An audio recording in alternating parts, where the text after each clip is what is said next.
আমি আহাদ, বর্তমানে ঢাকায় থাকি, দেশের বাড়ি রংপুরে। আশা করি আপনি ভালো আছেন। কথা না বাড়াই ঘটনায় যাই। ঘটনাটা আমার নানার বাড়ির ঘটনা।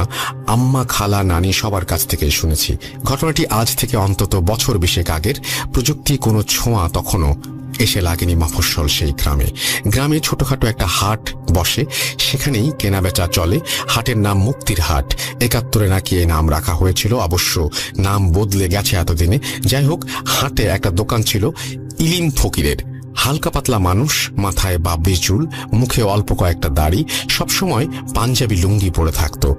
ঘরের বাইরে খুব একটা বেরোতে চাইতো না প্রয়োজন ছাড়া। আজব মানুষ এই ইলিম ফকির। দোকানের পেছনেই ঘরেই থাকতো, একলা মানুষ। তার অতীত সম্পর্কে তেমন কিছু জানা যায় না।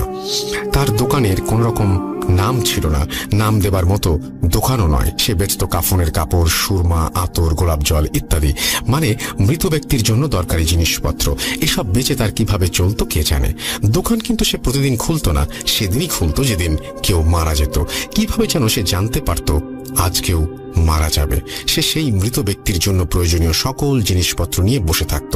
একজন মরলে একজনের সমপরিমাণ, বেশি লোক মারা গেলে বেশি। সে কিভাবে টের পেত আল্লাহ জানে। এর জবাব সে কোনোদিন দেয়নি, শুধু মুচকি হাসত, কিছু বলতো না। প্রথম বিষয়টা সবাই কাকতালীয় ভেবেছিল, কিন্তু পরে সবাই ব্যাপারটি সিরিয়াসলি নেয়। যেদিন ইলিম দোকান খুলতো সেদিন সবাই বুঝে যেত কেউ না কেউ আজ মারা যাবে। কে মারা যাবে তা জানার উপায় ছিল না। অনেক চাপাচাপি করলেও ইলিম ফকির তা বলতো না, মাথা নাড়ি শুধু বলতো, বলা বারণ। আমার এক চাচার সাথে একদিন ইলিম ফকির দেখা করতে আসলো। এসে বলল তার হাত একদম খালি, চাল ডাল কিচ্ছু ঘরে নেই, কিছু টাকা ধার দিলে বড় উপকার হয়। সে চাচার নাম জাহাঙ্গীর। তিনি বলেন, তোমার তো দোকান ভালো চলছে না, টাকা শোধ করবে কি করে? সে মুচকি হেসে বলে, শোধ হয়ে যাবে, দুশ্চিন্তা করবেন না, খুব দ্রুত শোধ হবে। চাচা ওর কথা আমলে নেন না। এর সপ্তাহখানেক পর ইলিম ফকির দোকান খোলে। তখনও রোদ ওঠেনি সেভাবে। হাটের লোকজন বুঝতে পারে আজ কেউ মারা যাবে। সত্যি তাই হলো। বেলা 12টার দিকে জাহাঙ্গীর চাচার বাবা মারা গেলেন। চাচা হন্তদন্ত হয়ে বাজারে চলে গেলেন। গিয়ে দেখেন ইলিম ফকির প্রয়োজনীয় সকল জিনিস নিয়ে বসে আছে দোকানে। চাচা সবকিছু বুঝে নিয়ে টাকা দিতে চায়। ইলিম ফকির মুচকি হেসে বলেন, টাকা শোধ মিয়া, দেওয়ান লাগবো না। চাচা বেশ অবাক হন বিষয়টায়। এ থেকে প্রমাণিত হয় যে ইলিম ফকির জানতো কে মারা যাবে, কতজন মারা যাবে, কবে মারা যাবে। কিভাবে জানতো জানি না। এমন আরো অনেক টুকরো টুকরো ঘটনা ঘটেছিল অনেকের সাথে, এর ব্যাখ্যা কেউ দিতে পারে নাই। ইলিম ফকির মারা যায় কয়েক বছর পরেই, খুব স্বাভাবিক মৃত্যু। তাকে নিয়ে অনেক কথা হতো। কেউ বলতো ওর পোষা জিন আছে, ওরাই তাকে খবর এনে দেয়। কেউ বলতো ও কালো জাদুর চর্চা করত, কিন্তু এসবের কোনো প্রমাণ মেলেনি কখনো। ভালো লাগলে পড়ে শোনাবেন। ধন্যবাদ রাসেল ভাই, ধন্যবাদ লিসেনার্স।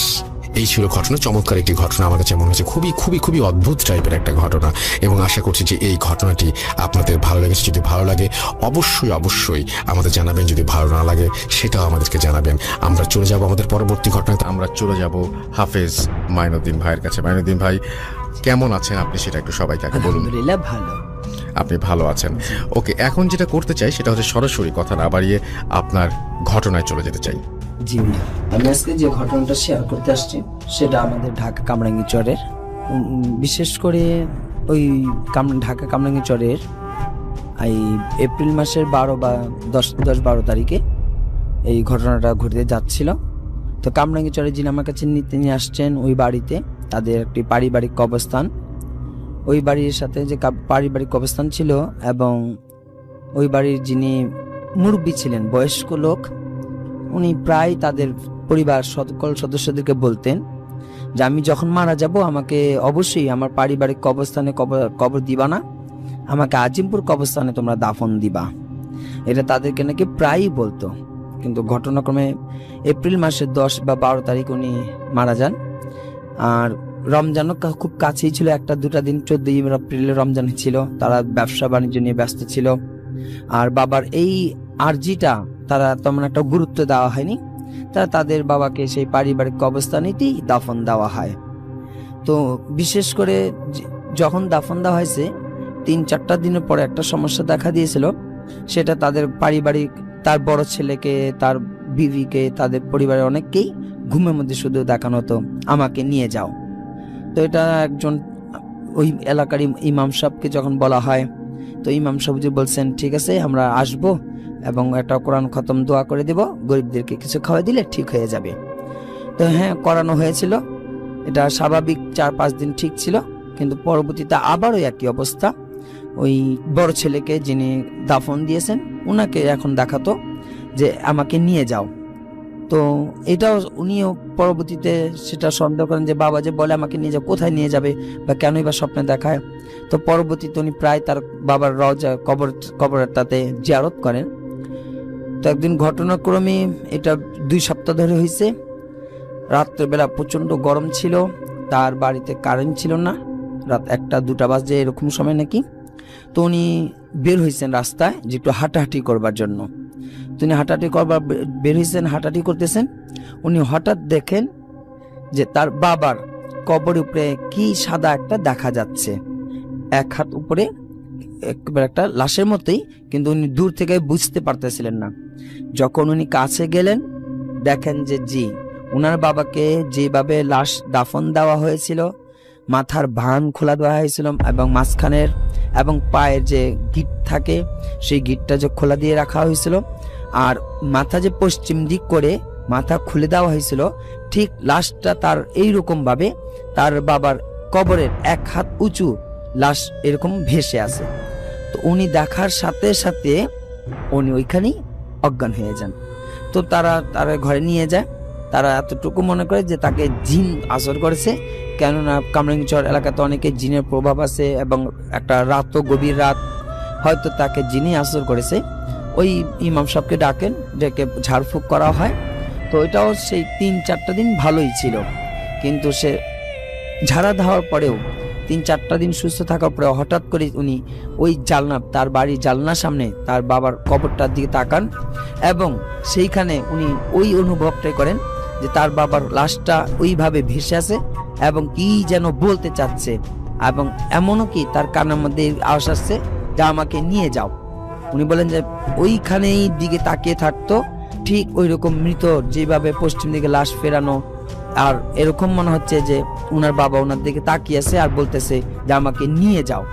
তো ওইটাই তার ভিতরে ভয়ভীতি, তার অবস্থা খুবই খারাপ থাকে। তো পরবর্তীতে আমি যখন এখানে যাই, যাওয়ার পরে দোয়া করি, দোয়া সবাইকে নিয়ে বসে দোয়া যখন করি আমি দেখি যে জিন নেই, কিন্তু ওরা বলতেছিল যে হয়তো জিনের আসর আছে, উনি জিনের আসরেদের আক্রান্ত। পরে বললাম যে না, এটা একটা ভয় পাওয়া। তো পরবর্তীতে ওনাকে যখন আমরা ঠিক করি, দেখি ভালো করে, পরে উনি আমাকে ঘটনাগুলো শেয়ার করে যে উনার বাবা ওই একটা কথাই, যে আজিমপুর কবরস্থানে উনি প্রত্যেক জুম্মায় বা ফজরের নামাজে পড়ে যেত, তার কবরস্থানটা অনেক ভালো লাগতো, কবরস্থানে তার অনেক ভালো লাগা কাজ করতো। তো উনি মৃত্যুর আগের থেকেই তার ফ্যামিলিকে বারবার বলতো যে আমি কিন্তু মারা যাবার পরে আমাকে দাফন দিবা কবরস্থানে, আমার পারিবারিক কবরস্থানে আমাকে দাফন দিবা না, কিন্তু তারা তো আর শুনে নেই। তো এইখানে দাফন দেওয়াটাতে উনি অসন্তুষ্ট, তার ভালো লাগেনি জায়গাটাতে, কেননা আজিমপুর কবরস্থানে সবাই তো দোয়ার জন্য আসে, দোয়া করে যায়। তো উনার তার প্রশান্তি, যেটা শান্তি পাবে বা তার ভালো লাগা স্থানটাকে উনি তাকে প্রেম যোগাইছিল, ভালো লাগছিল, কিন্তু পারিবারিক কেউই তাকে এটা করেনি, পরিবারের সদস্যরা কেউই তাকে ওইখানে আজিমপুর কবরস্থানে দেয়নি। পারিবারিক কবরস্থান দেওয়াতে তার মন অস্থির, তার ভালো লাগেনি, যার কারণে ওই বড় ছেলেটাই তার লাশ ওই কবর থেকে উনি দেখতেছে যে বাবার লাশটা এরকম ভেসে আছে, মুখ খুব সুন্দর ফর্সা হয়ে আছে, খুব ভালো, কিন্তু একটা শুধু কষ্ট যে উনি আজিমপুর কবরস্থান ওনার লাশটা দেওয়া হয়নি। তাই ওই ছেলে বারবারই শুনতেছে যে আমাকে নিয়ে যাও, আমাকে নিয়ে যাও। তো পরবর্তীতে আমি বলছি না, নিয়ে যেতে হবে না, এখানে থাক, কিন্তু আপনি দোয়া করবেন, আপনি কবর এসে দোয়া করবেন, আমরা দোয়া করে দেবো, আপনি আর কোনো ঝামেলা নেই। প্রথম এটাই আমার ছিল ঘটনা। আপনাকে ধন্যবাদ আপনার প্রথম ঘটনার জন্য। আশা করছি সবার এই ঘটনাটি ভালো লেগেছে। আমরা যেটা করতে চাই, যেহেতু আপনি চলে যাবেন, রাত এখন 12টা 21, আপনি সেকেন্ড ঘটনা আমাদের শুনিয়ে ফেলেন। জি ভাইয়া, সেকেন্ড আজকে প্রায় 2-3 দিন ধরে যে ঘটনাটা ঘটেছে বৃষ্টি বাদলের সময়, এটা বরিশুর ঘাট বলে, এটা খোলামোড়া। তো নৌকার মাঝিগুলো 2-4 নৌকার মাঝি ছিল এবং এর সাথে ওই যারা ঘাটের মধ্যে থাকে টাকা তুলে, এই ওরাও 2-4 জন ছিল। ওদের একটা ইচ্ছে ছিল যে বৃষ্টি পড়তেছে রাত্রিবেলায়, আমরা নৌকাতে বসে কাঁঠাল খাবো। তো এটা ওরা 2টা কাঁঠাল নিয়ে আসে বড় দেখেই, যে নৌকাতে বসে কাঁঠাল খাবে। তো যাদেরকে বলা ছিল 5-6 জনের মতো, তারা এখনো কেউ পুরোপুরি আসেনি। ওই 2-4 জন মাঝি ছিল। তো নৌকাতে বসে তারা কাঁঠাল নিয়ে তৈরি করতেছে, খাবে, আর ওদেরকেও যোগাযোগ করতেছে আসার জন্য, আসবে। কিন্তু ওই মুহূর্তে যখন কাঁঠালটা তারা ভাঙতেছিল, প্লেটের মধ্যে রাখতেছিল, শুধু একজন শুনতে পেয়েছিল, আমাকে দিবি। তো ওইটা তাদের কাজের ফাঁকে এই কথাটা তাদের পুরোপুরি আসেনি। হঠাৎ করেই এইরকম যারা 4-5 জন মাঝি ছিল, তারা 2 বা 3 বার শুনে একই কথা বলতেছে, আমাকে দিবি। তখন ওরা বলতেছে এখানে তো খাওয়া যাবে না, তাড়াতাড়ি কয়েকজন ঘাটে চলে আসছে। পেছনে যিনি ছিল উনিও ভয়ভীতি যে এখানে তাহলে তো কোনো কিছু আছে, কেননা বারবার যেহেতু বলতেছে আমাকে দিবি, এখানে তাহলে কাঁঠাল খাওয়া যাবে না। উনি যখন আসবে, নৌকা থেকে ঘাটে পড়া হবে, সবাই পার হয়ে গেছে, উনি পার হতে গিয়ে ভয়ভীতিতে নৌকাটা এক পাশ কাত হয়ে গেছে, কাঁঠাল 2টা পানিতে পড়ে গেছে, উনিও পানিতে পড়লো। যখন ঘাটের সিঁড়িতে উঠবে, উনি দেখে একটা 15-16 বছরের একটা ছেলে, মাথার চুল নেই এবং গায়ে কোনো কাপড়ও নেই। ওই ছেলেটা দাঁড়িয়ে হাসে বলতেছে, আমাকে তো কাঁঠাল দিলি না। এই কথা বলার সাথে সাথে ওই লোকটা ওই জায়গাটার মধ্যে সমস্যা হয়, মানে সেন্স হয়ে যায়, অজ্ঞান হয়ে যায়। পরে তারা তুলে ধরে, জ্বর আসে, এটা স্বাভাবিক, ঝাড়ফুঁকের মাধ্যমে ঠিক হয়ে গেছে। ওই তারা এই বিষয়টাই, যে নদীর ঘাটে তারা রাত 11টা বাজে কাঁঠাল খাবে, তারা এই শব্দ এবং এই ছেলেটাকে দেখার পরে ওরাও ভাবতেছে জিনা আসর বা কোনো একটা কিছু হয়ে গেছে। না, এমনিতেই মনের ভিতরে একটা ভয় পেয়েছিল, আর স্বাভাবিক সবই ঠিক ছিল। শুধু একটাই, ঘাটের মধ্যে ছেলেটা তাকে দেখে যে ভয় পাওয়াটা, এমনি আর কোনো কিছুই ছিল না ভাইয়া। এটাই ছিল দ্বিতীয় ঘটনা। আপনাকে অনেক ধন্যবাদ, এবং প্রথমত ধন্যবাদ আপনি এই সমস্যা সংকুল অবস্থার মধ্যেও আপনি আমাদের এখানে এসেছেন এবং আমাদেরকে আপনি আনন্দ দিলেন আপনার ঘটনার মাধ্যমে, এবং সেজন্য আপনাকে কৃতজ্ঞতা জানাই। আশা করছি যে আগামীতেও আপনার সাথে আমাদের কথা হবে। আমরা চলে যাব আমাদের পরবর্তী ঘটনায়। যেভাবে লিখেছেন সেভাবেই পড়ে যাচ্ছি। আসসালামু আলাইকুম রাসেল ভাই ও প্রিয় লিসেনার্স, আশা করি সকলে ভালো আছেন এবং সুস্থ আছেন। আজ আমি আমার 2 জন বন্ধুর সাথে ঘটা এক রক্তহীন করা ঘটনার বিবরণ আপনাদের দিতে যাচ্ছি। হয়তো কারো কাছে এটি ভালো লাগবে, আবার কারো কাছে খারাপ, কিন্তু আমার কাছে এর ভয়াবহতা ছিল এতটাই বেশি যে আমি টানা 1 মাস ঘুমিয়ে এই ঘটনা স্বপ্নে বহুবার দেখেছি। কথা না বাড়িয়ে ঘটনায় চলে যাচ্ছি। রাসেল ভাই, আমার নাম প্রকাশ না করার অনুরোধ রইল আপনার কাছে। আমি চট্টগ্রাম বিশ্ববিদ্যালয়ের পদার্থবিজ্ঞান বিভাগের 16-17 সেশনের প্রথম বর্ষে কেবল ভর্তি হয়েছি। আমার হোম টাউন ময়মনসিংহ। এর আগে আমি একা বাড়ির বাইরে কখনো কোথাও যাইনি। এটাই ছিল আমার প্রথম বাড়ির বাইরে থাকা, তাও আবার একা। আমি এবং আমার কয়েকজন ভার্সিটির বন্ধুরা এক মেসে উঠি। মেস লাইফ মানেই রাতের বেলা কার্ড নিয়ে বসা আর সারা রাত খেলা। রাতের বেলা কার্ড খেলাটা তাই আমাদের একরকম নেশা হয়ে ওঠে। এখানে বলে রাখা ভালো, আমার মেসে আরো এক বন্ধু ছিল যে আমার ভার্সিটির ছিল না। এখানেই চট্টগ্রামের এক বিশ্ববিদ্যালয় কলেজে সে অনার্স প্রথম বর্ষে পড়তো। কলেজের নাম আমি উল্লেখ করব না, এর কারণ আপনারা ঘটনা শুনলেই আশা করি বুঝতে পারবেন। তার নাম ছিল রহিম, ছদ্মনাম। বরাবরের মতো আমরা কার্ড খেলছি এক রাতে। খেলার মাঝে ও বলে তার সামনে এক্সাম, তাই কয়েকদিন সে কলেজের হলে গিয়ে থাকবে আর এক্সাম শেষ হলে ফিরে আসবে। আমি ভার্সিটিতে থাকলেও হলে কখনো থাকিনি, তাই হলে থাকার ইচ্ছা ছিল অনেক বেশি। নতুন নতুন ভর্তি হয়েছে জন্য আমাদের ভার্সিটির হলে সিট পেতে অনেক দেরি হবে, কিন্তু রহিমের হলে থাকার অভিজ্ঞতার কথা শুনে মন চাইছিল হলে থাকার, কারণ মাঝে মাঝে রহিম হলে গিয়ে থাকতো আর নানান রকম মজার এক্সপিরিয়েন্স আমাদের সাথে শেয়ার করত। তার পরীক্ষা এবং হলে যাবার কথা শুনে আমি ও আমার ভার্সিটির ফ্রেন্ড দীপু, ছদ্মনাম, তাদের হলে গিয়ে একদিন থাকতে চাইলাম এবং থাকার ইচ্ছে তাকে জানাই। সে অনেক মানা করে শুরুতে, কিন্তু আমরা একরকম প্রেশার দিয়েই তাকে রাজি করাই। ঘটনার শুরু এখান থেকেই। পরদিন শুক্রবার থাকায় নামাজ পড়ে আমরা হলে চলে যাই। হলটি বেশ কাছেই ছিল বলে 20 মিনিটের মধ্যেই আমরা হলে পৌঁছে যাই। হলে গিয়ে ফ্রেশ হয়ে আমরা 3 জন বাইরে দুপুরবেলায় খাবার খেতে চাই। খাওয়া দাওয়া শেষ করে ফেরার পথে রহিমকে হলটি ঘুরে দেখাতে বলি। সে আমাদের ঘুরিয়ে দেখাতে লাগলো সবকিছু।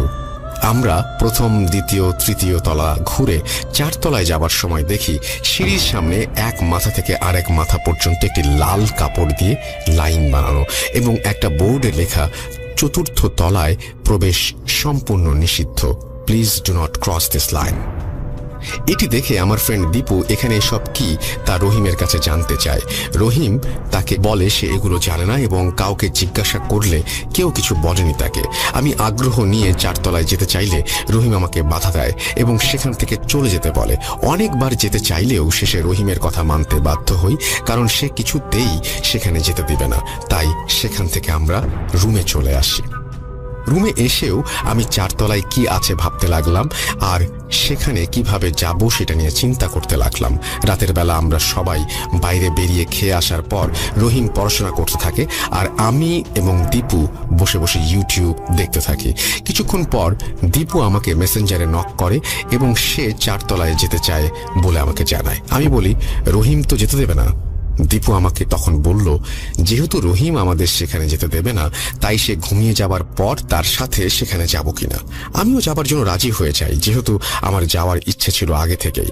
রহিম তার রুমে একা থাকতো, সে ফ্লোরে শুতে যায় আমাদের বিছানায় রেখে, কিন্তু আমি আর দীপু রাজি হই না, কেননা রহিম নিচে শুলে আমরা বের হতে পারবো না। তাই তাকে জোর করে বিছানায় থাকার জন্য রাজি করাই।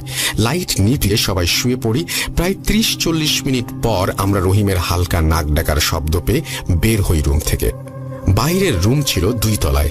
যেই আমরা 3 তলায় সিঁড়ির দিকে পা বাড়াবো এমন সময় রহিম আমাদের পেছন থেকে ডাক দিয়ে বলে আমরা কোথায় যাচ্ছি। ধরা পড়ে গিয়েছি বিধায় তার কাছ থেকে কিছু লুকায়নি।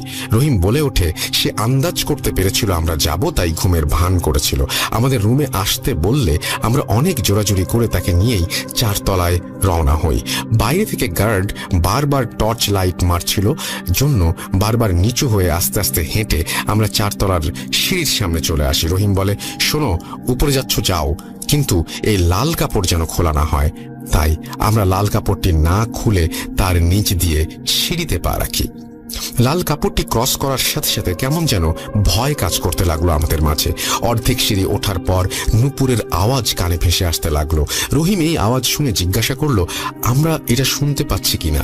আমরা সম্মতি দিলে সে চলে যেতে চাইলো। দীপু কিছুটা বিরক্ত হয়ে বলল তুই চলে যা, আমরা ওপরে যাব, তোর ইচ্ছে হলে তুই চলে যা, তোকে আমরা ধরে রাখিনি বা বেঁধে রাখিনি। রহিম অনিচ্ছা সত্ত্বেও আমাদের সাথে যেতে রাজি হয়। যত পা বাড়াচ্ছি এক সিঁড়ি থেকে আর এক সিঁড়ি, তো নূপুরের আওয়াজ তত বেশি কানে আসছে।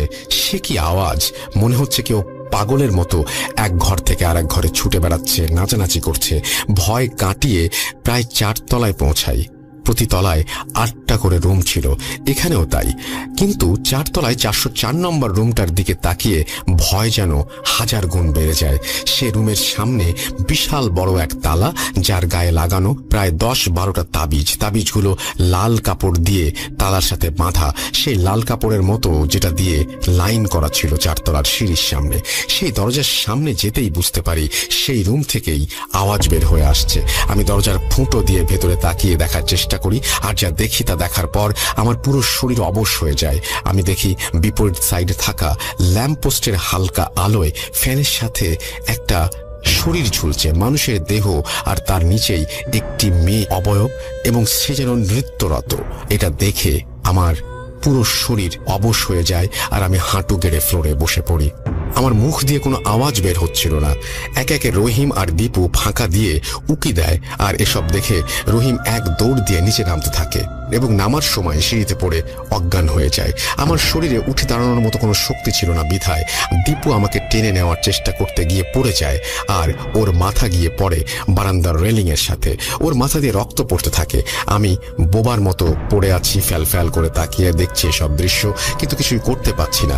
এভাবে কতক্ষণ গেছে বুঝে ওঠার আগেই দীপু এক লাফ দিয়ে উঠে দাঁড়িয়ে যায় আর সেই রুমের মেয়েটির মতো নাচতে শুরু করে। ওর মুখটা যেন রক্ত লেগে আছে, এক বিভৎস মুখ, এক বিভৎস চেহারা যেন আমি দেখতে পাচ্ছি, এবং সে জিভ বের করে ক্রমাগত সেটাকে কামড়ে যাচ্ছে আর পাগলের মতো এদিক ওদিক ঘুরে বেড়াচ্ছে। আমি এসব দেখে জ্ঞান হারিয়ে ফেলি। জ্ঞান ফিরে এলে আমি দেখি সেই বিভীষিকাময় রাত এখনো শেষ হয়নি। আমি উঠে দেখি রহিম এখনো জ্ঞান হারিয়ে সিঁড়িতে পড়ে আছে, আর দীপু সেই তাবিজ দিয়ে বন্ধ করা দরজা খোলার চেষ্টা করছে, কিন্তু যতবারই হাত দিচ্ছে ততবারই হাত যেন তার পুড়ে যাচ্ছে বা ব্যথা পাচ্ছে, যন্ত্রণায় সে সজোরে জিভ কামড়াচ্ছে আর বারবার চেষ্টা করছে সেই দরজা খোলার। হুট করে সে আমার দিকে তাকিয়ে তেড়ে আসার ইশারা করে সেই দরজা খুলতে বলে, কিন্তু আমি রাজি হই না, কেননা বন্ধ দরজা, তাতেই এই অবস্থা। দরজা যদি খুলে দেই তাহলে আর বেঁচে ফিরতে পারবো না।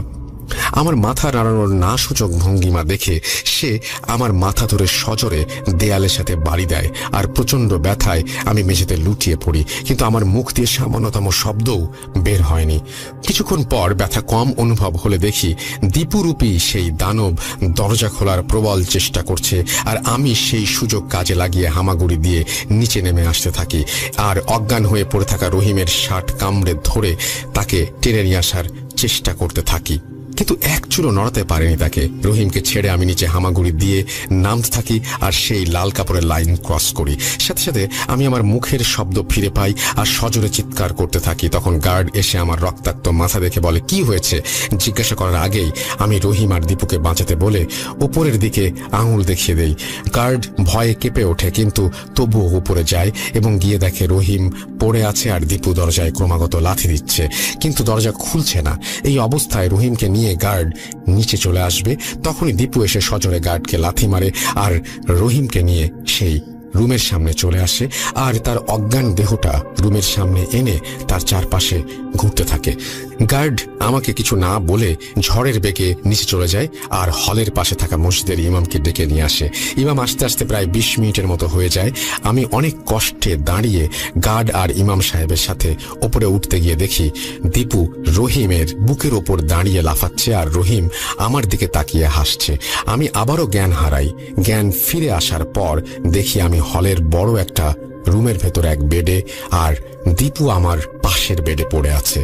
আমার জ্ঞান আসার খবর শুনে ইমাম সাহেব আসেন এবং আমি রহিমের কথা তাকে জিজ্ঞেস করতে তিনি যা বলেন তা শুনে আমি চোখের পানি ধরে রাখতে পারিনি।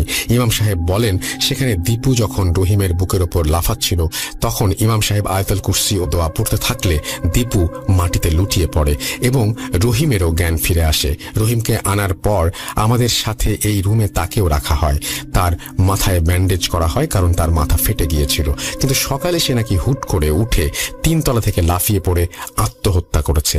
আমি আর দীপু ক্রমাগত এই কথা শুনে কেঁদে চলেছি আর এই দেখে ইমাম সাহেব সেদিন চলে যান। 2 দিন পর দীপু আর আমি একটু সুস্থ হলে ইমাম সাহেব আবার আসেন এবং জানতে চান আমরা কেন সেই 4 তলায় যাই আর কি হয়েছিল আমাদের সাথে। আমরা সব খুলে বলি। দীপু বলে রেলিংয়ে বাড়ি খেয়ে পড়ে যাবার পর সে নাকি ওই বেডে পড়ে থাকা অবস্থায় নিজেকে দেখতে পায়, তার আর কিছু মনে নেই। আমি সবাইকে সবকিছু খুলে বলি আর ইমাম সাহেবের কাছে জানতে চাই কেন এমনটি হলো। তিনি প্রত্যুত্তরে বললেন, এই হলটি 1993 সালে একে ডোবা ভরাট করে বানানো হয়েছিল। হলের জমি যার ছিল তার নাম ছিল হারেস আলী। হারেস আলী জমিটি দিতে কিছুতেই রাজি হচ্ছিল না, কিন্তু কিছুদিন পর হারেস আলীর ভাই ওই জমির কাগজ নিয়ে আসেন এবং জমিটি তার বলে দাবি করেন। তার কাছে জমির কাগজ ছিল এবং তাতে হারেস আলীর ভাইয়ের নাম ছিল। সে এই জমি হল কর্তৃপক্ষের কাছে বিক্রি করে দেয়। এই ঘটনার কিছুদিন আগে থেকে জমির আসল মালিক হারেস আলী নিখোঁজ ছিলেন। তার খোঁজ পরবর্তীতে আর পাওয়া যায়নি। তারপর সেখানে হলটি নির্মাণ কাজ শুরু হয় এবং 1.5 বছরের আগেই কাজ শেষ হয়ে যায়। প্রথম দিকে সবই ঠিকঠাক চলছিল। 1999 সালে ঘটে এক অস্বাভাবিক ঘটনা। অদ্ভুত এক ছেলে সেই হলের 4 তলার 404 নম্বর রুমে এসে ওঠে। সেই অদ্ভুত ছেলেটি কারোর সাথে কথা বলতো না, একা একা এবং খুব চুপচাপ থাকতো সে। তার রুমমেট প্রায়ই ওই অদ্ভুত ছেলেটিকে নিয়ে কমপ্লেইন করত, কেননা সেই ছেলে নাকি রাতের বেলা রুম থেকে 1 ঘন্টার জন্য বাইরে যেতে বলতো। একদিন প্রচন্ড চিৎকার শুনে সবাই সেই রুমে গিয়ে দেখে ওই অদ্ভুত ছেলেটি তার রুমমেটকে কুপিয়ে জখম করে তার রক্তাক্ত শরীর অর্থাৎ রক্তে ভেজা দেহের চারপাশে নাচানাচি করছে। তাকে থামাতে গেলে সে আজব আজব ভাষায় কি সব যেন বলতে থাকে আর রুমের জানালার গ্লাস ভেঙে তা দিয়ে নিজের গলা কেটে ফেলে। এসব বিষয়ের পর আমার বাবাকে ডাকা হয়, কেননা তিনি ছিলেন তখন আমার এই মসজিদের ইমাম। ওই ছেলের খাটের নিচে সাদা চকের গুঁড়োর মতো কিছু দেখে বাবা তার খাট সরিয়ে দেন এবং দেখেন সেই খাটের নিচে ব্ল্যাক ম্যাজিকের পেন্টাগন আঁকা। ওই ছেলে ভয়ঙ্কর রকমের ব্ল্যাক ম্যাজিক করত, কিন্তু সে তা কন্ট্রোল করতে পারেনি। এই জন্য জিন সে হাজির করেছিল। ওই জিন তার রুমমেটকে মেরে ফেলে। ব্ল্যাক ম্যাজিক যারা করে তারা নাকি সেসব বদ জিনকে কিছু দেবার প্রতিজ্ঞা করে। সেই ছেলেটি অর্থাৎ যে ব্ল্যাক ম্যাজিক করত, হয়তো সে কিছু প্রতিজ্ঞা করে জিনকে তা দিতে পারেনি, তাই তাকে আর তার সাথে থাকা রুমমেটকে সেই জিনটি মেরে ফেলেছিল। ওই ছেলের পরিচয় জানার জন্য তার জিনিসপত্র ঘাটাঘাটি করে তার পিতার নামের স্থানে যে নামটি পাওয়া যায় তা ছিল হারেস আলী। মানে ওই ছেলেটি সেই নিখোঁজ হয়ে যাওয়া হারেস আলীর ছেলে ছিল। এরপর ওই রুমে আরো 3 জন ছেলে থাকতে আসে এবং তারাও গলা কেটে সুইসাইড করে। পরবর্তীতে আমার বাবাকে ডাকা হয়। তিনি এসে ওই জিনটিকে আটকানোর চেষ্টা করেন, কিন্তু ব্যর্থ হন, কেননা ওই জিন ছিল অসম্ভব শক্তিশালী। এরপর আমার বাবা আরো 6 জন হুজুর এনে দোয়া পড়েন এবং পুরো এক রাত কোরআন তেলাওয়াত করে 11টি তাবিজ দিয়ে সেই জিনটিকে ওই রুমে প্রবেশ করতে বাধ্য করান, কেননা ওই জিন ছিল প্রচন্ড খারাপ আর রক্তপিপাসু।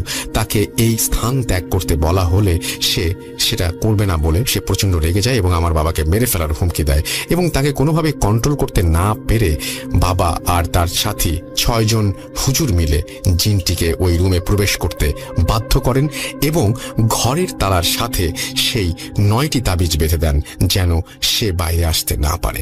কিন্তু ওই জিন এত শক্তিশালী ছিল যে সে রুমে বন্ধ থাকা অবস্থাতেও রুমের বাইরে প্রভাব বিস্তার করতে সক্ষম ছিল।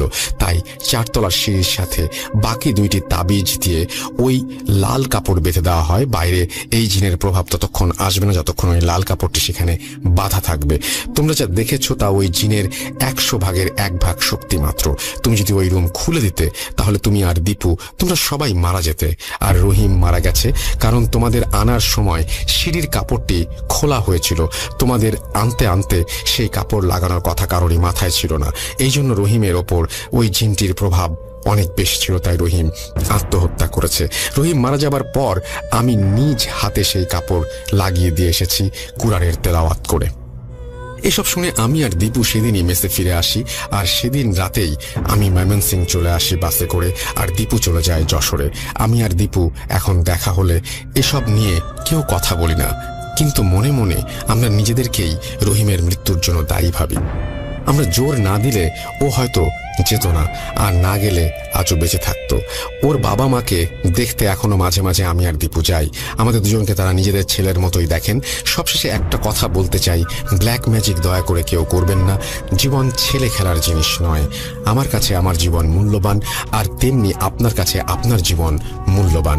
এসব করার আগে ভাবুন আপনার সাথে এসব হলে কেমন লাগতো। এই জঘন্যতম কাজটি দয়া করে তাই কেউ করবেন না। এই ছিল আমার ঘটনা রাসেল ভাই। ভালো থাকবেন, আল্লাহ হাফেজ। চলে যাব আমাদের পরবর্তী ঘটনায়। আসসালামু আলাইকুম রাসেল ভাই, আশা করি ভালো আছেন, সুস্থ আছেন। আপনি সবসময় ভালো তোলাই থাকেন। আমি ইউজ প্রোগ্রামের একজন মডারেটর, কি বড় লম্বা ঘটনা নিয়ে এসেছি, আশা করি সকলের পছন্দ হবে। তো ঘটনাটি মোস্তফা চাচার পরিবারকে কেন্দ্র করে ঘটেছে। 2011 সাল থেকে এখনো পর্যন্ত চলমান একটি ঘটনা। তো ঘটনাটা যেখানে ঘটেছে সেটি মোস্তফা চাচার নিজ গ্রামের বাড়িতেই, নিজের পৈতৃক নিবাসে ঘটেছে। তো জায়গাটি আসলে তার বাসা এবং পুরো একটা পুকুরকে কেন্দ্র করে। তো বাসাটার যদি বর্ণনা দিই, বাসাটা 3 তলা একটি বাসা, ট্রিপ্লেক্স। তো নিচতলাটাতে 3টা রুম এবং একটি বাথরুম, পুরোটা খুবই সুন্দরভাবে গোছানো একটি বিল্ডিং। এবং 2 তলাতে 2টা রুম থাকতো এবং 3 তলাটাতে একটা রুম এবং বাকিটা ছাদ হিসেবে ব্যবহৃত হতো। তো 2006 সালে মোস্তফা চাচা এবং তার ভাই বোন এবং তার ফুল পরিবার নিয়ে সেখানে থাকতো। কিন্তু যেহেতু জায়গাটা ডেভেলপ ছিল না বিধায় তারা ওইখানে আসলে থাকতে পারেনি। তো একে একে করে তার ভাই এবং বোনরা সেখান থেকে চলে যায়। এরপর মোস্তফা চাচা ট্রান্সফার হয় ঢাকাতে। তো সেই সুবাদে সেও ঢাকাতেই চলে যায়। তো 5 বছর 2006 থেকে 11 সাল পর্যন্ত মোটামুটি সেই বাসাটি পরিত্যক্ত হিসেবেই থাকে, অব্যবহৃত থাকে, কেউ ওখানে থাকার হয় না। তো 2011 সালে পুনরায় তার ঢাকা থেকে তার পৈতৃক নিবাসেই ট্রান্সফার হয়। সেখানে তারা আবার পুনরায় অবস্থান করে এবং বসবাস সেখান থেকে শুরু করে। তো যেহেতু বাসাটা অনেক বড়, 3 তলা এবং ট্রিপ্লেক্স হওয়ার কারণে তারা এখন একা একা থেকে অতটা শান্তিতে থাকতে পারতো না, তো ভালো লাগতো না। তো মোস্তফা চাচা তার ভাইকে বলে সেখানে থাকতে, যেহেতু মোস্তফা চাচার যে ভাই নজরুল চাচা সে এবং তার স্ত্রী সেখানে থাকতো টাউনে, তাদের বলে তারা একসাথে থাকার জন্য। এবং মোস্তফা চাচার যে বোন ছিল তাকেও বলে এখানে থাকতে। তো তারা একসাথে এখানে থাকতো। তো 2011 সালের থেকে মানে শুরু থেকে এবং জুন মাস পর্যন্ত কোনো সমস্যা তারা ফেস করেনি, কোনো কিছু তাদের কাছে মনেও হয়নি। তো জুন মাসের দিকে মোস্তফা চাচার ছেলে বাসাতে একটু ঝগড়াঝাটি করে রাত্রেবেলা খাওয়ার সময় ঝগড়াঝাটি করে কি মনে করে বাইরে চলে আসে এবং সেখানকার পুকুর ঘাট ছিল বাসার মধ্যে, এরিয়ার মধ্যে পুকুর ঘাটে সে চলে যায়। তো সেখানে যে রাত্রেবেলা তার ফ্রেন্ডের সাথে কথা বলছিল ফোনে, সেই করতেছিল, তো একটা পর্যায়ে সে পানিতে একটা ইট থ্রো করে রাগের মাথায়। তো ইট থ্রো করার পর কিছুক্ষণ ওখানে বসে আছে, হঠাৎ সে খেয়াল করে পানিটার লেয়ারটা কেমন যেন একটু বাড়তেছে, ঢেউ ঢেউ হচ্ছে, পানিটা কিরকম যেন কাঁপতেছে, এবং সে কয়েক সেকেন্ড পর আরো একটু ফিল করলো যে না, তার ফুল জায়গাটাই কাঁপতেছে কোনোভাবে একটা আর্থকুইকের মতো। সে ভাবছে ভূমিকম্প টুমিকম্প হচ্ছে কিনা। তারপর সে ওখানে স্ট্রিক্টলি রয়েছে, বাসায় আসতে যাবে না, যেহেতু রাগ করে বেরোয়েছে, সে ওখান থেকে নড়বেই না। তো ঠিক 1-1.5 মিনিট পর বুঝতে পারলো সে এখন একা নেই, তার আশেপাশে অনেক মানুষ বা এরকম কিছু সারাউন্ডিং টের পাচ্ছে যে না, তার আশেপাশে কেউ না কেউ আছে, অ্যাটলিস্ট সে একা না, এতটুকু সে অনুভব করছে, ফিলিং আসছিল। সে ফোনে তার ফ্রেন্ডকে ওইসব বলতেছিল যে এরকম কেমন যেন একটু ভয় ভয় লাগছে, এক্সেট্রা এক্সেট্রা। তো সে ভাবে যে অনেকদিন পর এখানে আসছেন, তো যে যখন ছোট ছিল সে তখন অতটা তো জায়গার সাথে পরিচিত ছিল না, এখন অনেকদিন পর জায়গা চেঞ্জের কারণে এরকম হতে পারে। তো ঠিক 3-4 মিনিট পর সে খেয়াল করলো তার পানির দিকে তাকালো, একটা অবয়ব পানি থেকে উঠে আসতেছে, কালো, সম্পূর্ণ কাদায় ঘেরা, মনে হচ্ছে পুরোটা কাদায় একটা অবয়ব উঠে আসতেছে। পরিণাম হলো সেখানে যথেষ্ট আলো টালো ছিল এবং মোটামুটি বোঝা যাচ্ছে ওখানে যে একদম অন্ধকার তা না। তো জাস্ট সে দেখলো একটা অবয়ব ধাপ ধাপ করে উঠে আসলো, মানে যখন সে অবয়ব দেখলো পানির থেকে উঠতেছে, কয়েক সেকেন্ডের মধ্যে তার সামনে চলে আসলো, মুখের সামনে। সে একদম ওই জায়গাতেই স্টাক হয়ে গেল, সে নড়তে চড়তে পারতেছিল না, ডান বাম কোন দিকে তাকাতেও পারছিল, কোনো আওয়াজও করতে পারছিল না, উঠতেও পারতেছিল না। সে অবয়বটা কোনো সাউন্ড ছাড়া একদম এক শটায় তার পাটা ধরে টান দিয়ে পানিতে নিয়ে চলে গেল। সে ভাই প্রচন্ড জোরে চিৎকার দিল, ওই চিৎকারে পুরো মনে হলো এলাকার মানুষই শুনছে, এত জোরে তা নাকি তার চিৎকারটা ছিল। বাসার অবস্থান হতো যত মানুষ ছিল তাদের বুঝতে সমস্যা হলো না যে কি চিৎকারটা দিয়েছে, এবং সরাসরি তারা চলে গেল পানিতে।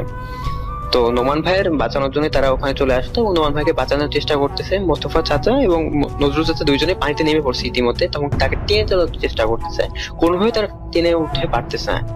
তার বাসার সবাই ওখানে চলে আসছে, তারা প্রত্যেকে শক্তি প্রয়োগ করছে, কোনোভাবেই নোমান ভাইকে ওখান থেকে তোলা সম্ভব হচ্ছেই না।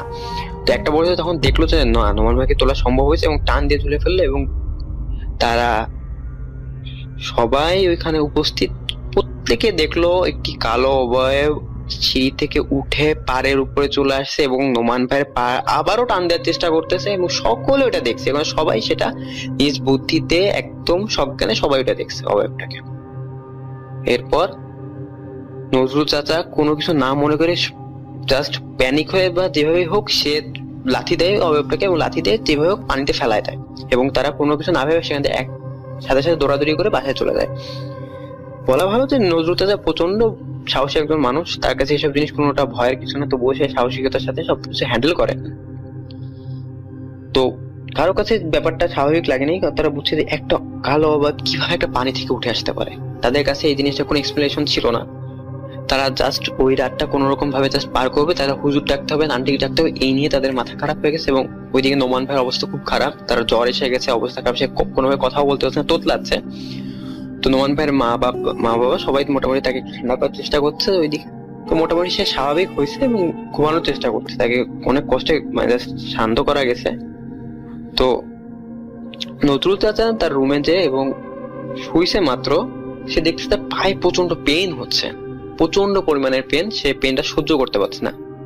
ক্রমে ক্রমে তার পেনটা বাড়তেছে, ধীরে ধীরে ধীরে ধীরে বাড়তে বাড়তে একটা পর্যায়ে মনে হচ্ছিল তার পা ফেটে যাবে। সে অনেক চিল্লাচিল্লি করছিল, বাসার লোকজন আবার জড়ো হয়ে গেল এবং তারা দেখলো একে একে। তো ওই মুহূর্তে সবাই নজরুল চাচাকে দেখে অনেকটা প্যানিক যে এই ব্যথা কেন হচ্ছে, হঠাৎ আবার রাত্রেবেলায় আরেকটা সমস্যা উদ্ভব হলো, একই নোমান ভাইকে ঠিক করা গেল, এখন আবার নজরুল চাচার এই পেন। তো নজরুল চাচারা যখন দেখলো ঘরে অনেক লোকজন হয়ে গেল, হঠাৎ করে সে ব্যাপারটা দেখলো তার পায়ের ব্যথা গায়েব, পুরোপুরি গায়েব, কোনো ব্যথাই তার পায়ে নেই। যখনই রুমে অনেক লোকজন গ্যাদারিং করলো তার পায়ের পুরোপুরি ব্যথা গায়েব হয়ে গেছে, একদম জাস্ট ম্যাজিক। মনে হলো লোকজন আসলে তার ব্যথাটা আপনা আপনি গায়েব হয়ে গেছে। বেশ খুশি হলো যে মোটামুটি তার ব্যথাটা কমে গেছে, এবং সে আবার বিছনায় পুনরায় শোয়ার চেষ্টা করতেছে, এবং তার ঘুম জগে। এবং যারা যারা দেখছে তাদের কাছে এটা মোটো কাম্য ছিল না, তারা মোটামুটি প্রত্যেকের ভিতরে ভিতরে অনেক ভয় ছিল।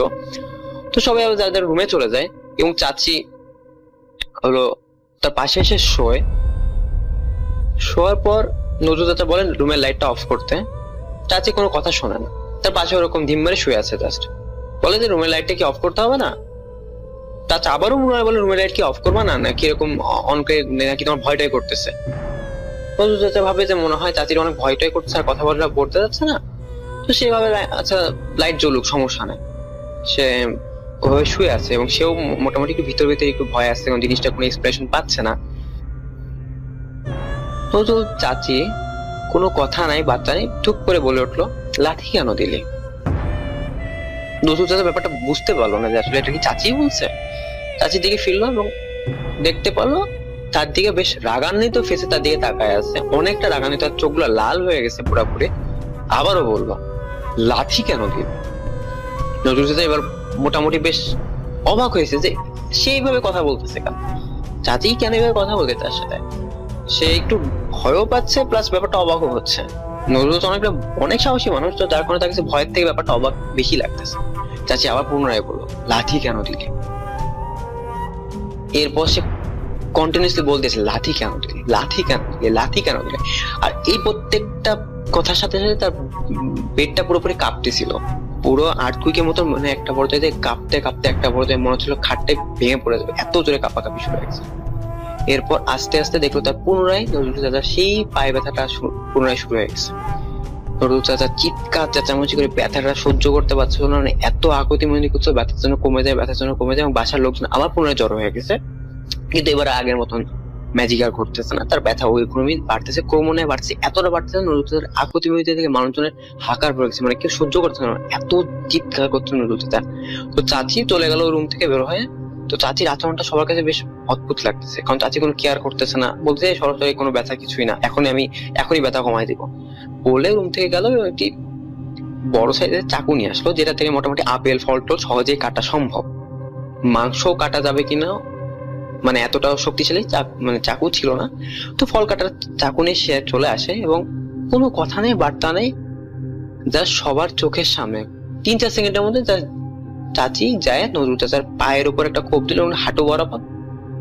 সেকেন্ডের মধ্যে তার পা দুই টুকরা হয়ে গেছে, হাঁটু থেকে তার পা আলাদা হয়ে গেছে, পুরা ফ্লোর রক্তে ভিজে যাচ্ছে। যেই চাকু দিয়ে একটা মাংস কাটা প্রায় অসম্ভব, সেটা দিয়ে পুরো একটা হাড্ডি সহ পা আলাদা করে ফেলছে। এটা দেখার পর কেউ সহ্য করতে পারে নাই। মোস্তফা চাচার ওয়াইফ জায়গায় সেন্সলেস হয়ে পড়ে যায়, মোস্তফা চাচা ভয়ে পুরো পিছনে চলে আসে। কেউ এটা দেখে সহ্যই করতে পারতেছে না, এটা মানে কিভাবে সম্ভব। এবং না, চাচি হাসতেছে, প্রচুর দূরে চিল্লা হা হা হা হা করে হাসতেছে। মোস্তফা চাচার মেয়ে এবং মোস্তফা চাচার বোন, নোমান ভাইয়ের ফুপি, সে ওখানে, সকলে এটা দেখতেছে, শুধু ওখানে নোমান ভাই বাদে সবাই ওটা দেখতেছে এবং পরিস্থিতি সবাই দেখতেছে। এবং নজরুল চাচি হা হা করে হাসতেছে, হেসেই যাচ্ছে, তার হাসি যেন থামেই না।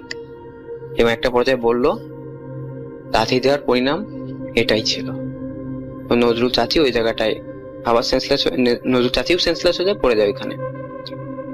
বাসার বাকি মেম্বার কেউ এটা সহ্য করতে পারছে না, ফ্লোর দিয়ে কোমর নয় রক্ত বয়ে গেল এবং একটা পর্যায়ে নজরুল চাচা মারা গেলেন, চোখের সামনে এটা ঘটছে। কারো কাছে ব্যাপারটা মেনেই নিতে পারতেছে না। কিছুক্ষণ আগে নোমান ভাই পানি দিয়ে এরকম একটা অবয়ব দেখলো, তাকে টেনে নিয়ে গেল, নজরুল চাচা নিজের সামনে, সকলের সামনে মারা গেছে, ডেথ। নজরুল চাচি সেন্সলেস, মোস্তফা চাচার ওয়াইফ সেন্সলেস, কি করবে না করবে কেউ কোনো ক্লু পাচ্ছিল না। এই পজিশনে পুরোপুরি সবাই থেমে গেছিল, 10 মিনিট কেউ কোনো নড়াচড়া করতে পারে না এই সিচুয়েশনে।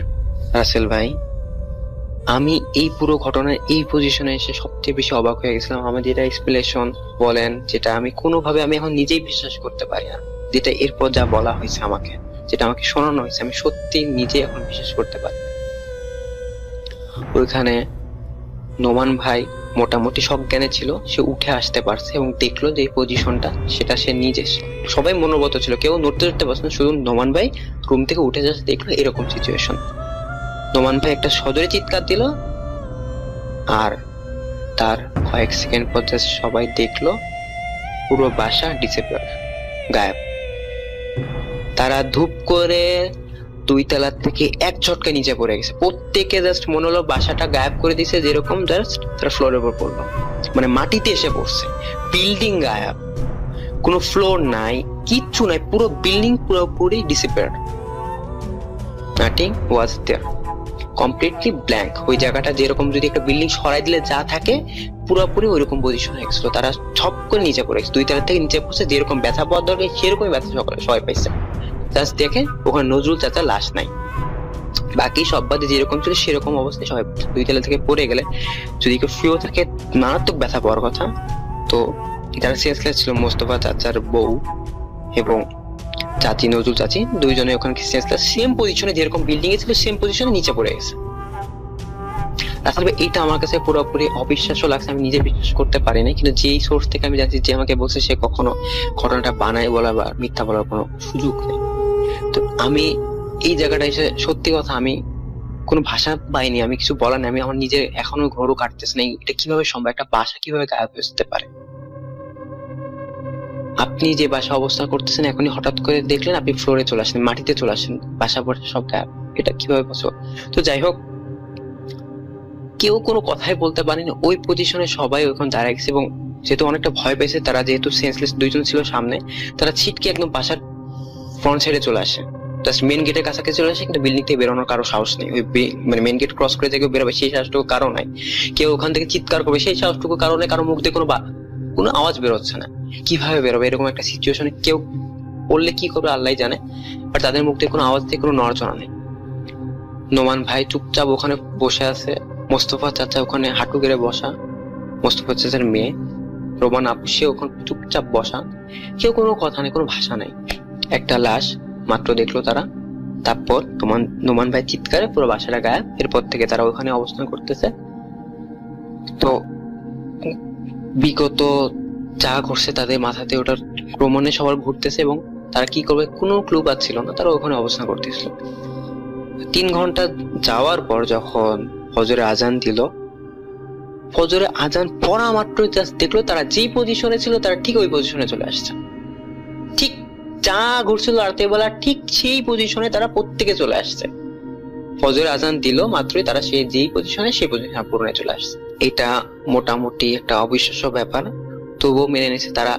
জাস্ট তাদের এই আজানে আসার পর তারা মনে হলো, যারা যারা ছিল, যারা সেন্সলেস অবস্থায় ছিল না, যারা সজ্ঞানে ছিল, তারা জাস্ট মনে হলো তাদের এনার্জি ফিরে পাইছে, তারা এখন কিছু একটা করতে পারবে, শক্তিটা ফিরে আসছে। এবং তারা সাথে সাথে উঠে মোস্তফা চাচাকে পানি টানি দেওয়া হলো, প্রত্যেকে সেন্সটা ফেরার চেষ্টা করলো, প্রত্যেকে সেন্সেও আসছে। কিন্তু তারা সামনে যখন তাকাচ্ছে কিছু বুঝতেছে না আসলে কি হচ্ছে।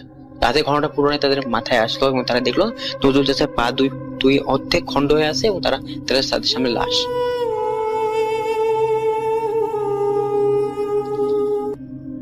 তো 3-4 দিন কেটে গেল, নজরুল চাচাকে দাফন টাফন সবই করা হলো, কিন্তু তারা কোনোভাবে না বাসা থেকে বের হওয়ার মতন কেন জানি কোনো শক্তি তারা পাচ্ছে না, যে করে যেখান থেকে পালাবে সেই সুযোগটা নাই। তো তাদের কাছে এখন মন ফোকাস হচ্ছে নজরুল চাচাকে দাফন টাফন করা হলো, 3-4 দিন গেল, তারা কোনোভাবেই এটা সলিউশন পাচ্ছে না, কি করবে তারা ওই বাসাতেই থেকে গেল। এরপর তারা এই ঘোরটা কাটার পর তারা চিন্তা করলো হুজুর ডাকতে হবে। তারা হুজুর ডাকলেন এবং পাশে থেকে একটি হুজুরকে নিয়ে আসলো, মসজিদের ইমামকে নিয়ে আসলো। তারা ইমাম বাসাটি পুরোপুরি ভাবে দেখলো, তারা সে কোনো সলিউশন দিতে পারলো না। বললো 5 ওয়াক্ত নামাজ পড়ে, যা যা হয়েছে তা হয়তো ঠিক হয়ে যাবে, জাস্ট একটা সাধারণ কথাবার্তা বলে চলে আসলো, কোনো সলিউশন তারা পেল না। তারা জানে যে এটা কোনো সলিউশন হতে পারে না, তাদের একটা ভালো সলিউশন দরকার যেখান থেকে তারা বের হতে পারবে। তো তারা ওই সিচুয়েশনে ছিল না যে তাদেরকে ছেড়ে অন্য কোথাও যাবে, সেই সিচুয়েশনও তাদের কারোই ছিল না। কিন্তু তারা ভাবছিল বাসা থেকে চলে যাবে, সেটাও কেন জানি পারছিল না। তো তারা 3 দিন অপেক্ষা করলো। একটি কবিরাজকে তারা দূরের কবিরাজ থেকে তাকে ফোন টোন দিয়ে জানানো হলো যে কবিরাজ বলে 3 দিন পর আসবে। তো 3 দিন তারা সহ্য করলো, তো কোনো সমস্যা তারা মোটামুটি ফেস করেনি। তো কবিরাজ আসার পর যখন পুরো কবিরাজটি বাসা দেখলো, পুরোপুরি সব কিছু দেখলো, পুকুর থেকে শুরু করে পুরো ঘটনাটাকে জানানো হলো। এখন বললো যে এই গত 5 বছরে বাসাটি বন্ধ থাকার পর থেকে কিছু না কিছু এই বাসায় হয়েছে, এই পুকুরকে কেন্দ্র করে বাসাকে কেন্দ্র করে কিছু একটা ঘটেছে, যার দরুন এইটার মাসুল তারা এখন পাচ্ছে। কবিরাজ আরো বললো যে এই বাসাতে একটা লাশ দাফন করা আছে এবং লাশটা কোথায় আছে কিভাবে আছে এটা আপনাদের বের করতে হবে, বাট এটা সে শিওর কবিরাজ বলে গেল যেখানে একটা দাফন করা লাশ আছে।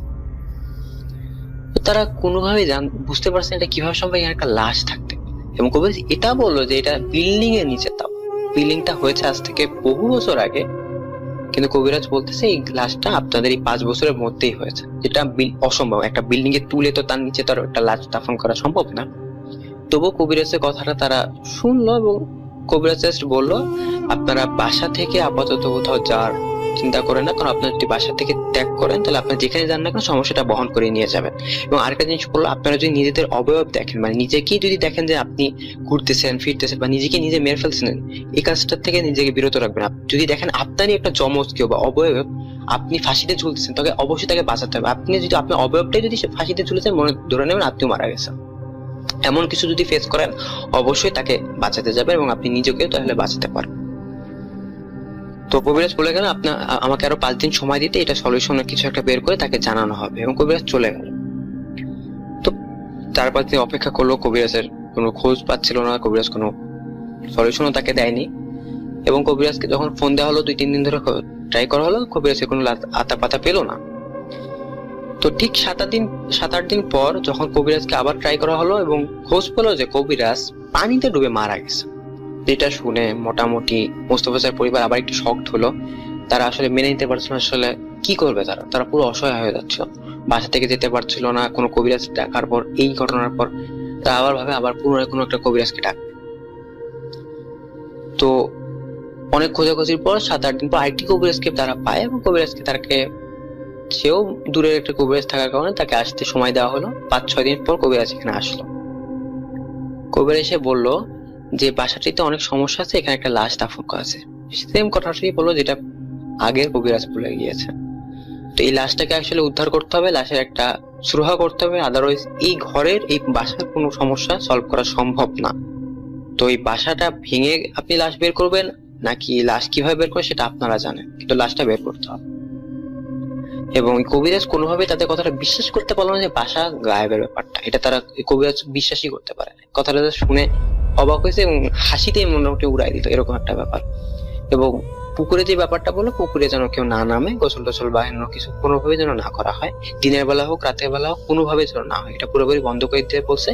এবং প্রত্যেকের কাছে একটা করে তাবিজ দেওয়া হয়েছে, প্রত্যেককে একটা করে তাবিজ দেওয়া হয়েছে। কবিরাজ বললো যে আমি ব্যাপারটা আবার দেখবো, যদি কোনো সমস্যা তাকে জানাতে। এবং আরো কিছু জিনিসপত্র দিয়ে গেল, যেটা বললো যে এখানে ধূপ টুপ জ্বালাতে, হ্যান ত্যান এগুলো দিয়ে গেল, যেটা প্রত্যেকদিন তারা করতো। তো দেখলো আস্তে আস্তে সমস্যা তাদের কাছে পুরোপুরি সলভ হয়েছে, কিন্তু নজরুল চাচাকে তো তারা হারিয়ে ফেলেছে। তো তারা ভাবলো যেহেতু সমস্যা সব সলভ হয়ে গেছে, তারা এখান থেকে আসলে বিদায় নিতে চাচ্ছে। তারা জানে এখানে থাকাটা তাদের জন্য কোনোটাই বুদ্ধিমানের কাজ হবে না। তো টাউনের দিকে একটা বাসা তারা দেখে ফেললো, তারা সবাই ভাবলো ওইখানে পুরোপুরি সবাই ফুল ফ্যামিলি আবার শিফট করে যাবে টাউনের দিকে। এভাবেই তার প্ল্যানিং ছিল। তো মোস্তফা চাচার মেয়েকে রোমানা আপুকে পাঠায় দিল এবং নোমান ভাইকে সেই বিল্ডিং এ পাঠিয়ে দিল, যে নতুন যে বিল্ডিং তারা উঠবে সেখানে আগে আগে পাঠিয়ে দিল। তো সেখানে কয়েকটা ফার্নিচারও তারা ওখানে দিয়ে দেওয়া হয়েছে। তো সব ফোনে আস্তে আস্তে পাঠানো হবে। তো যেহেতু শিফটিং কাজ শুরু হয়েছে, তো কয়েকটা ফার্নিচার যাওয়ার পর একদিন একটা ব্রেক নেওয়া হলো, কারণ বৃষ্টি ছিল যার কারণে তারা কাজটা সেভাবে করতে পারে নাই। বৃষ্টির কারণে তারা ভাবলো আবার পরবর্তীতে আবার কাজটা শুরু করবে। তো বৃষ্টিতে মালটা পাল্টানো অনেকটা কষ্টকর হয়ে যাবে, ভিজে যাবে সবকিছু মিলে। তারা ভাবলো যে একদিন পর। তো রোমানা আপু এবং নোমান ভাই দুইজনে হচ্ছে ওই নতুন বিল্ডিং এ থাকতেছিল। তো বৃষ্টি চলাকালীন রাতের বেলা রোমানা আপু ফিল করলো যে বাসায় কারো উপস্থিতি, সাথে সাথে সে ভয় পেয়ে গেলো এবং বুঝতে পারছে খারাপ কিছু এখানে আছে। নোমান ভাই এবং রোমান আপু দুইজনে ওখানে থাকলো এবং তার ফুপ্পিকেও চলে আসতে বললো, ফুপ্পিও চলে আসে ওখানে। তো ফুপ্পি, রোমান আপু এবং নোমান ভাই 3 জন ওখানে রয়েছে। মোস্তফা চাচা এবং মোস্তফা চাচার ওয়াইফ তারা ওখানে রয়ে গেছে, নতুন পুরানো বিল্ডিং এ রয়েছে, তারা ওখান থেকে এখনো যায়নি। তো ওই দিন রাতে ঘুমানোর পর রোমান আপু রাতের বেলা ফিল করতেছে তার রুমে কেউ আছে, পাশে তার ভাই শোয়া এবং ফুপিও শোয়া, তার 3 জন একই রুমে রয়েছে। তারপর মনে হচ্ছে তাদের পাশে আশেপাশে কেউ ঘুরতেছে। তো ভয় পেয়ে ফুপুকে ডাক দেয় যে ফুপু সে ভয় পাচ্ছে, এটা জানায়। সে বললো আচ্ছা ঠিক আছে, আমরা জেগে থাকি, আমরা না ঘুমাই। তো রোমান আপু দেখলো তার ওয়াশরুমে যাওয়া দরকার, সে ওয়াশরুমে গেল। ওয়াশরুমে যাওয়ার পর দেখে ফুপু দেখতেছে রোমান আপু কোনোভাবে ওয়াশরুম থেকে বের হচ্ছে না। অনেক সময় চলে গেছে, 10 মিনিট 15 মিনিট প্রায় 20 মিনিট চলে গেল, তখনও দেখতেছে রোমান আপু কোনো খোঁজ নেই। তখন রোমান ভাইকে ডাক দিয়ে তুলে ওঠানো হলো এবং বললো যে দরজা ধাক্কাতে। দুইজনে সমন্বয়ে ধাক্কাচ্ছে, কোনোভাবেই কোনো রেসপন্স ভিতর থেকে আসতেছে না। তো একটা পর্যায়ে তারা চিন্তা করে দরজা ভাঙতে হবে, যে করে দরজা ভাঙতে, যেহেতু প্লাস্টিকের দরজা ছিল, বাথরুমের দরজা অনেকটা বেশি একটা শক্তিশালী হয় না, তো দুরুম করে ভাঙেই ঢুকতে পারছে তারা। তো যেটা দেখলো তারা মোটামুটি এটার জন্য কোনোভাবে তারা প্রিপেয়ার্ড ছিল না, তারা মেনে নিতেই পারে নাই। জাস্ট ভিতরে দেখলো রোমান আপু নগ্ন অবস্থায়, তার গলা থেকে রক্ত আসতেছে এবং গড়াই যাচ্ছে, ওখানে সে ডেড বডি।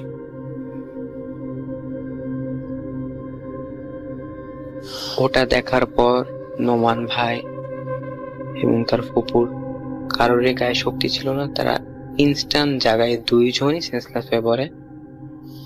এরপর 2-3 অথবা 3 দিন হতে পারে। তো এর ভিতরে যে ঘটনা হয়েছে আমি ঠিক গুছিয়ে, আসলে যে আমাকে বলছে কোনোভাবে গুছিয়ে আমাকে বলতে পারে নাই যে আসলে কি হয়েছে। তো সে যে আমাকে ঘটনাটি শেয়ার করেছে, সে অনেকটা অগোছালো ভাবে ঘটনাটা আমাকে শেয়ার করছে। তো অনেক কিছু সে বাদ দিয়েছে এবং অনেক কিছু আমাকে বলেনি। তো এই মাঝখানে যে ঘটনাটা সে আমাকে বলেনি কি হয়েছিল আসলে, আমি তাকে অনেকবার বলা হয়েছিল, অনেক অনেক রিকোয়েস্ট করার পর সে বলেনি আসলে এই ইন্টারনাল ভিতরে ঘটনাটা কি হয়েছে। তো আমি নিজেও জানি না আসলে কি ঘটেছিল এই ভিতরকার।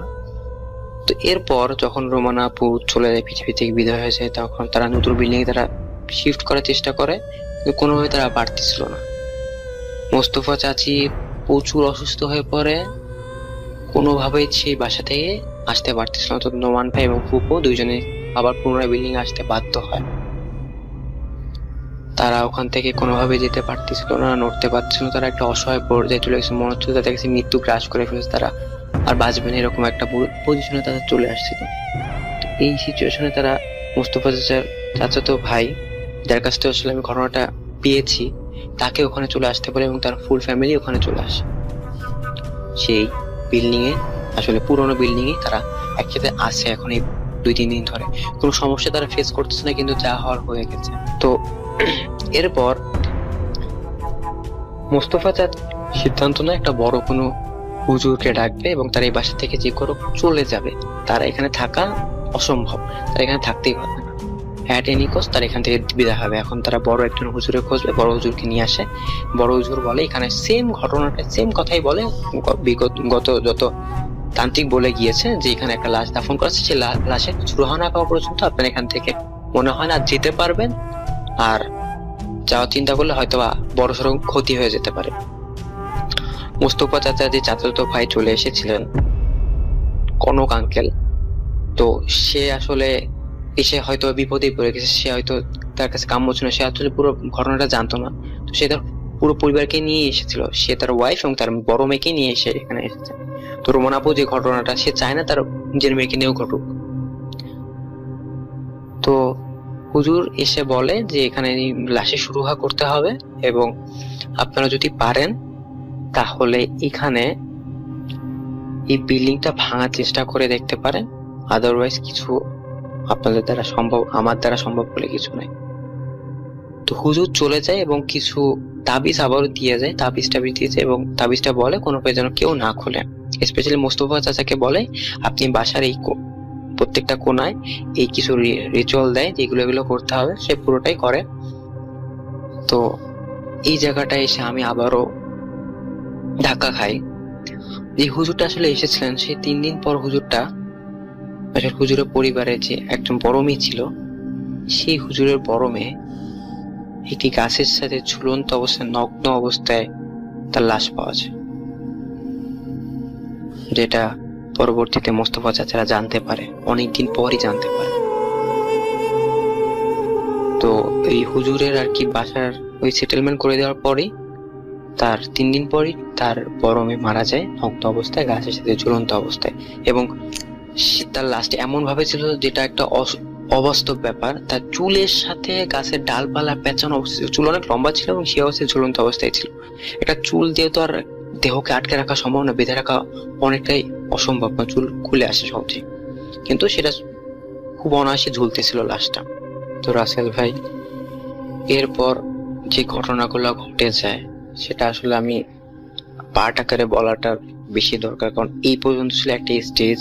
এর পরবর্তীতে নতুন একটা ঘটনা ঘটে, এর পরবর্তী আরো একটা নতুন ঘটনা ঘটেছে। এই একটা ঘটনার উৎপত্তি থেকে আরো বড় বড় দুটো ঘটনা ঘটে।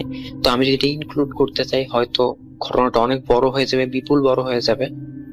তো এটা দিয়ে পুরো একটা এপিসোড হয়ে যেতে পারে হয়তো। তো আমিও আসলে ঘটনাটাকে একটু এই পর্যন্তই রাখতে চাচ্ছি, এবং এখন কিছু কথা বলা দরকার ঘটনাটা সম্পর্কে।